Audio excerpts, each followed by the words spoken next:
बहुत समय पहले की बात है। राजस्थान के एक छोटे से शहर जोधपुर में सेठ रामकिशन नाम का एक बहुत बड़ा व्यापारी रहता था। उसका व्यापार इतना फैला हुआ था कि पूरे शहर में उसकी दुकानों की चर्चा होती थी। गल्ले कपड़े से लेकर मिठाई नमकीन तक हर तरह का व्यापार था उसके पास। सेठ जी ने अपनी मेहनत के दम पर यह सब कुछ खड़ा किया था। बचपन में वे अपने पिता की छोटी सी दुकान में काम करते थे।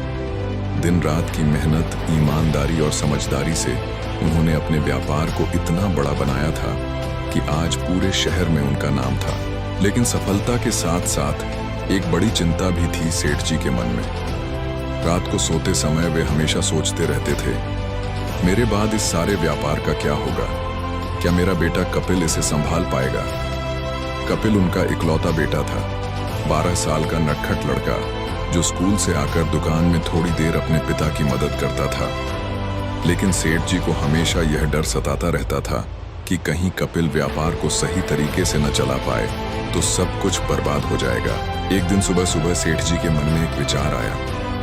उन्होंने सोचा कि क्यों ना कपिल की व्यापारिक समझ को परखा जाए। उन्होंने अपने गोदाम से एक बड़ा डिब्बा निकाला और उसमें ताजे गेहूं भर दिए। शाम को जब कपिल स्कूल से लौटा तो सेठ जी ने उसे अपने पास बुलाया। बेटा कपिल, यहाँ आओ, सेठ जी ने प्यार से कहा। कपिल दौड़कर अपने पिता के पास आया। जी पिताजी, क्या काम है? सेठ जी ने वह डिब्बा कपिल के सामने रख दिया। इस डिब्बे में कुछ भरा हुआ है। मैं चाहता हूं कि तुम इसके अंदर की चीज की कीमत बढ़ा दो। अगर तुम ऐसा कर पाए तो मैं तुम्हारा जेब खर्च 2 गुना कर दूंगा। कपिल की आंखें चमक उठीं। जेब खर्च 2 गुना का मतलब था कि वह अपने दोस्तों के साथ और ज्यादा मिठाई खा सकेगा, नई किताबें खरीद सकेगा। उसने डिब्बा खोला और देखा कि उसमें सुनहरे रंग के गेहूं भरे हुए थे। वह कुछ देर तक सोचता रहा, फिर अचानक उसके चेहरे पर खुशी छा गई। पिताजी, मैं इसे और कीमती बना दूंगा। यह कहकर वह डिब्बा लेकर भाग गया। कपिल सीधे गली के नुक्कड़ पर बनी आटा चक्की पर पहुंचा। वहां का मालिक करीम चाचा उसे अच्छी तरह जानते थे। अरे कपिल बेटा, क्या बात है? करीम चाचा ने पूछा। चाचा, मुझे यह गेहूं पिसवाना है, बहुत अच्छा आटा बनाना है, कपिल ने बताया। करीम चाचा मुस्कुराए। अरे तो यह बात है, ले आ, अभी पीसता हूं। थोड़ी देर बाद सारा गेहूं सुंदर मुलायम आटे में बदल गया था।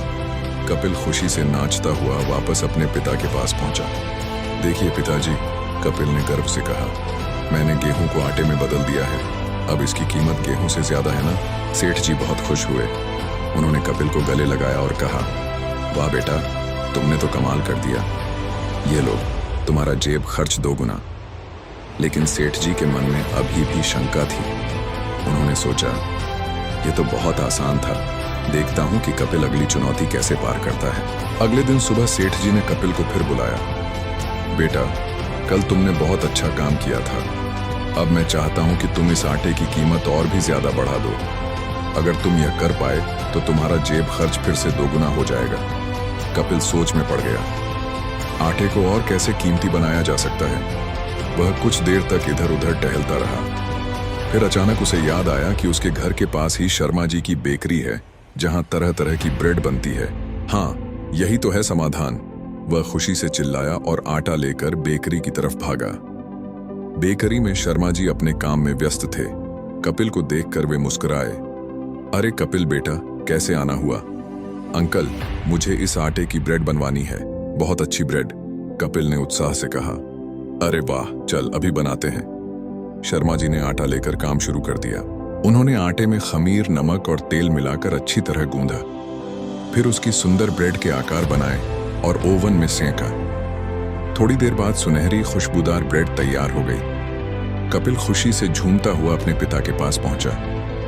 पिताजी देखिए, मैंने आटे को ब्रेड में बदल दिया है। अब तो इसकी कीमत बहुत ज्यादा हो गई है। सेठ जी देखकर बहुत खुश हुए। उन्होंने कपिल का सिर सहलाया और कहा, शाबाश बेटा, तुमने फिर कमाल कर दिया। यह लो, तुम्हारा जेब खर्च फिर 2 गुना। अब तक कपिल का जेब खर्च 1000 रुपए से बढ़कर 4000 रुपए हो चुका था। वह बहुत खुश था, लेकिन सेठ जी अभी भी पूरी तरह से आश्वस्त नहीं थे। तीसरे दिन सेठ जी ने कपिल को फिर चुनौती दी। बेटा, अब अंतिम परीक्षा है। इस ब्रेड की कीमत और भी ज्यादा बढ़ानी है। अगर तुम यह कर पाए तो तुम्हारा जेब खर्च फिर दोगुना हो जाएगा। अब यह वाकई एक बड़ी चुनौती थी। ब्रेड की कीमत और कैसे बढ़ाई जा सकती है? कपिल गहरे सोच में पड़ गया। वह अपने कमरे में जाकर बैठ गया और सोचने लगा।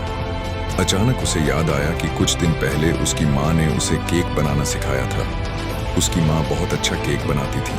हाँ, अगर मैं ब्रेड को केक में बदल दूं तो इसकी कीमत बहुत ज्यादा हो जाएगी। वह खुशी से उछल पड़ा। कपिल रसोई में गया जहां उसकी माँ खाना बना रही थी।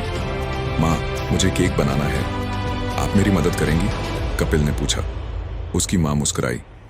हाँ बेटा, जरूर, लेकिन केक तो आटे से बनता है, ब्रेड से कैसे? माँ, ब्रेड को पीसकर फिर से आटा बना सकते हैं ना? फिर उसमें चीनी, दूध, मक्खन और दूसरी चीजें मिलाकर केक बना सकते हैं, कपिल ने समझाया। वाह बेटा, यह तो बहुत अच्छा आइडिया है, चल बनाते हैं, माँ ने कहा। पहले उन्होंने ब्रेड को पीसकर बारीक पाउडर बनाया। फिर उसमें चीनी, दूध, मक्खन, बेकिंग पाउडर और वैनिला एसेंस मिलाकर बढ़िया मिश्रण तैयार किया। इस मिश्रण को एक सुंदर केक के सांचे में डालकर ओवन में सेंका। थोड़ी देर बाद एक खुशबूदार, स्पंजी और सुंदर केक तैयार हो गया।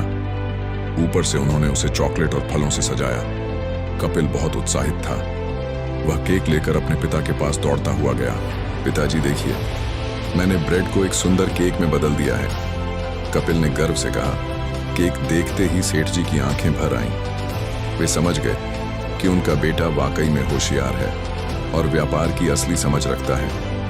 उन्होंने कपिल को गले लगाया और कहा, बेटा, आज मैं बहुत खुश हूं।